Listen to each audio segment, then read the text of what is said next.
Hey, is Larry around? Not exactly. What does that mean? Well, he has a lot of jobs. A lot? I knew he was the normal type gym leader, and I knew he was an Elite Four member. Normal type gym leader? Please, he's a lot more than that. What exactly are you implying? I just mean he's a very busy man. Oh, you've gotta be kidding me! Ladies, gentlemen, and Larrys of all ages, welcome to a brand new year, 2023. And in this year, we are all still playing Pokemon Scarlet and Violet. Look, it's not that weird. It hasn't been that long, but, well, it has sort of been a while. A long time of millions of people playing this game essentially on a daily basis, exploring each and every crevice of the map and exploring everything the game has to offer. And yet, every week I find myself absolutely jaw agape at all the new things that players are finding out about it. All the things that we are still learning over time, even now in 2023. And so, of course, today I'm here to share with you all 6 things that you didn't know about in Pokemon Scarlet and Violet. This series is a bit of a vehicle for tips, tricks, and neat little details that are lesser known that I think should just all be spread out through the community, shared with players of all kinds. And so hopefully by the end of this, you'll learn at least a few things that you didn't know previously that will improve your journey in this lovely game. Apologies for the sound of my voice, by the way. I'm a little bit under the weather, though we're pushing through. Without further ado then, let's talk about Tera Raids, specifically something very important for soloing Tera Raids, because as much as doing them online with friends is fun, your friends are just not always around, and if you have to rely on people that you've never met before, it doesn't always go that well. But what if I told you the system of seemingly random NPC compatriots that you get when choosing to do Tera Raid solo was actually controllable? Sadly not to the extent of picking and choosing exactly what you want, but you have a lot more control than you probably think that you do. Specifically, when you enter a raid solo, you'll be given 3 random companions. If you like the 3 that you've got, you can actually actively choose to keep fighting with these 3 pretty much forever. This works if you fail the raid, if you complete the raid, and even in between different Tera Raids, different Pokemon, different star ratings, all that stuff. So when you find a group of 3 that is perfect for making your strategy work, you can keep it going as long as you want to. And how do you do this exactly? Well, quite simply, while in offline mode specifically, pick the Challenge Alone option at the Tera Raid Crystal. This will give you the same NPCs you had the last time that you fought alone, and you can keep this chain up permanently if you wish to.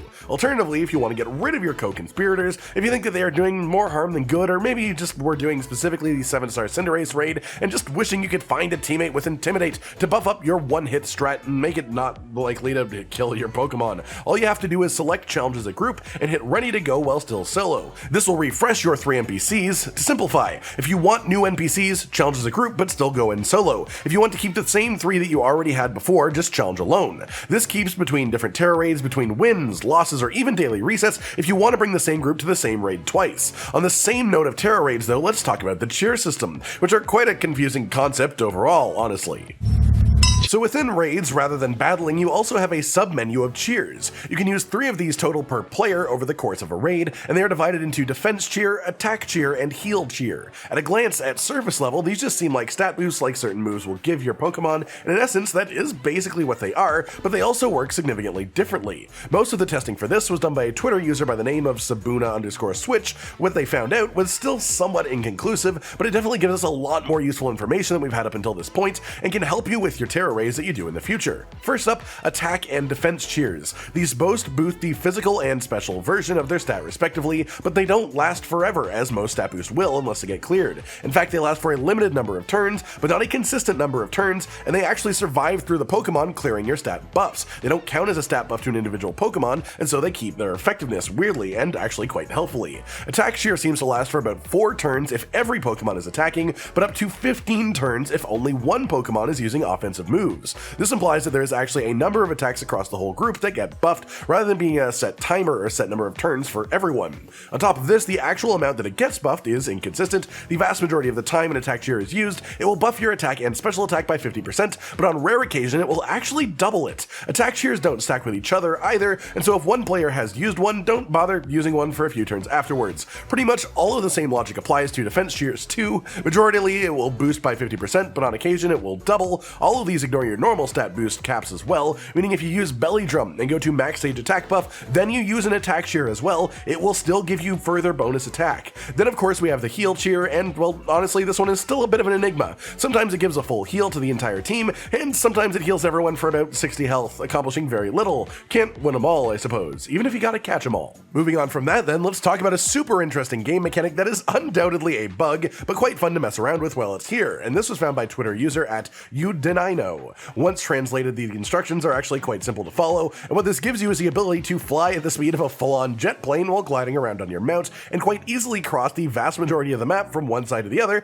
in about a minute without fast traveling. Pretty cool, right? Well, to simplify this, all you have to do is go up to somewhere high up on the map. There are plenty of places that work, but we've gone to the highest point on the map to show it, which is the peak of Koraidon Mountain, sprint dash off of the side and hit the glide button. Then spam to cancel glide, and once the glide has cancelled, hold either right or left on your movement stick while spamming the glide button again. After a moment, the glide will restart, aim it forwards, and then repeat this cycle of cancelling the glide, turning sideways, and gliding again forwards. You'll notice after a few glide resets that you are speeding up, then after a few more resets that you are speeding up a ridiculous amount, to the point that it starts to feel like I've sped up the footage that you're watching, but I promise you, this is all running at the exact speed that it happened in the game. In terms of actual usefulness, honestly, this won't do a massive amount for you throughout your playthrough, but it's just really fun to see, and I thought it was cool, so I thought I'd share it while it's still a part of the game.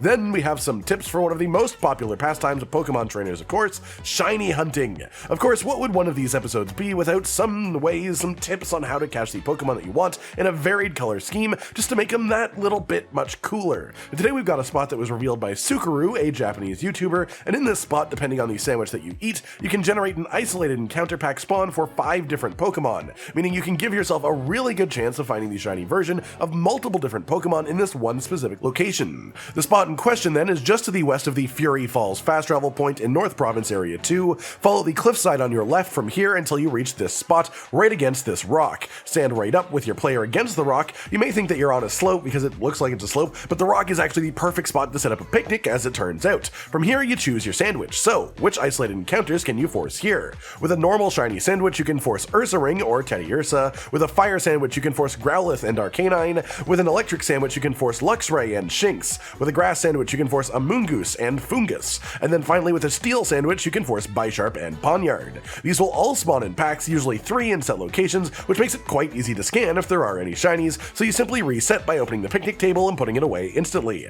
That way every couple of seconds you can respawn 3 different packs of isolated encounters and farm the shinies for 5 different Pokemon all in one single location. Easy, right? Next up then, let's talk about PP, by which of course I mean the amount of uses a Pokemon has for each move, not, you know, the other thing. If you're just roaming around fighting things, or hey, maybe even you've gone out of your way to do the old classic Chansey XP farm, which is the best way to farm XP outside of high-level Tera Raid rewards, something that you will realize quite quickly is that you just don't have the move PP to keep it up forever. You can keep it up for a bit, but then you have to go back to the nearby Poké Center all the way up the hill, do a full heal, and then go the whole way back. Or do you? Well, put simply, you don't, because there is a very easy way to refill the PP of any move that isn't learned by a TM in Scarlet and Violet in between encounters. Simply go to your Pokemon summary, tell it to forget the move that is out of uses, then tell it to remember the move. Bam! Same move, no differences except the uses that it has have been refilled. Simple and effective. Then finally today is just a neat little lore detail about the game that you may not have realized if you don't go out of your way to read all the various books laying around the game. This specific book in question is within the Academy entrance hall itself, up these stairs on the right to the 2nd floor, and then immediately to the right of the next staircase is a bookshelf with a green book on it. If you then walk up to the book and open it, it'll tell you it's the musician's register, and it will tell you a bit about Rhyme, the ghost gym leader that you meet in Montenevra on Koraidon Mountain. Her main signature Pokemon is a Houndstone, and this book actually drops a nice big bit of lore about it. You see, Rhyme as a teenager had a puppy Pokemon, which passed away at the time, sadly. In response to the event, she wrote a song, and when she sang it, the Pokemon came back to life as a Houndstone, and this was what started her path to being the ghost gym leader. This implies something really interesting about all Houndstone. Honestly, they are born from the grief of their owners, of dogs who have passed away, and there is something, well, just absolutely hauntingly beautiful about that concept. And that'll do it for today, everyone. Another 6 things in Pokemon Scarlet and Violet that you probably didn't know about. I hope you'll learn some new stuff today, either things that will help you out in your continued journey through the game, or just fun little tidbits about the game that we all enjoy so much. As always, if you know of any similar things that the community as a whole just hasn't caught on to yet, or just isn't talking about yet, feel free to drop them in the comments, and I'll mention them in a future video. Like if you liked the video, subscribe and hit the notification bell for more, and most importantly, ladies and gentlemen, until next time, stay sweet.